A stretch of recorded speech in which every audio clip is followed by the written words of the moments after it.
The gospel for the first Sunday of Lent is the temptation of Jesus, and this year we have Matthew's version of the story. When reading Matthew, we have to understand Jesus is the second Son of God. The first Son of God is Israel. In the book of Exodus we read, "The Lord said to Moses, 'Say to Pharaoh, Israel is my firstborn son, let my people go.'" And God eventually makes Pharaoh let his people go, and they end up out in the desert. And what happens? They grumble.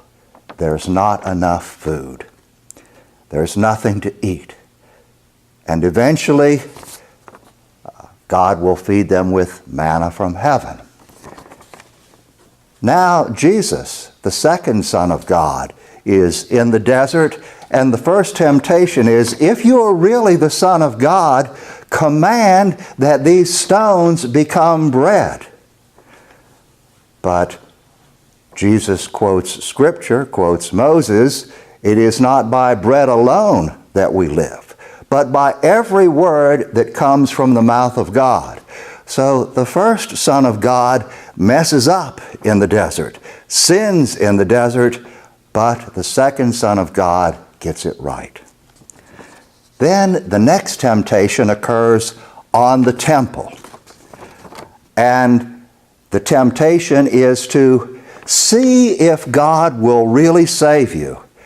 Test to see if God will really save you. Jump down to see if God will really save you.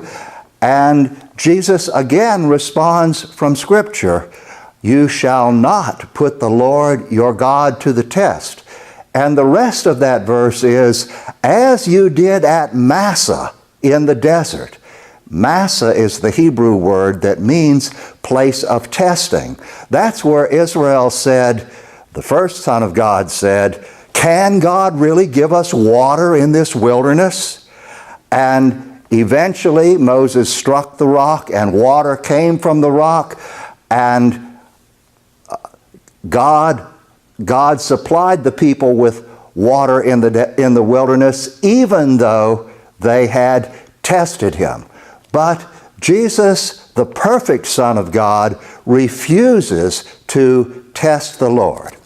The third temptation is from a very high mountain where Satan shows him all the kingdoms of the world and tells him he will give him all of these if only he will worship, if only Jesus will worship Satan.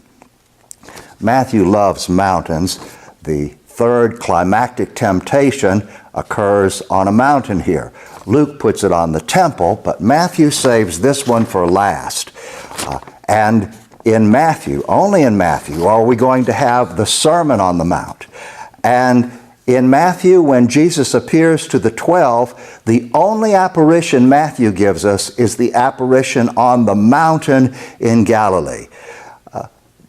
Matthew loves mountains because it shows how Jesus fulfills Moses and is more perfect than Moses. It turns out that Moses wanted to enter into the promised land, and the Lord wouldn't let him. But he took him up to a very high mountain, Mount Pisgah, and he said, because you disobeyed me, you shall not enter the land. And the next verse says, "Commission Joshua." Now, Joshua's name in Greek is Jesus. Commission Jesus. The Greek Old Testament says, "And encourage and strengthen him, for he it is who will cross at the head of this people and who will give them possession of the land." Now, of course, Matthew is not thinking of the land of Canaan, but the promised land, the true heavenly home. And for Jesus, who's going to lead us to that heavenly home, it's a journey, and the journey includes the cross. It's not just the resurrection, but the journey of the cross. And so, on the first Sunday of Lent, the Scriptures remind us that our Lenten journey, where we learn to take our cross, is part of our journey to the resurrection with Jesus.